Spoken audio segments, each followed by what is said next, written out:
Hello, this is Ryan from Zero2Code. I'm here to help you become one of the world's greatest computer programmers. Last time, we saw how to use Google Colab to run our very first Python program, printing Hello World to our screen. Next, let's try using Python on our own computer.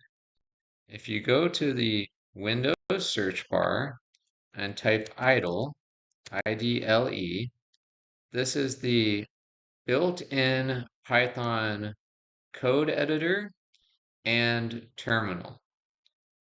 So if we type print hello world and run this, we can check whether Python is properly installed on our system or not.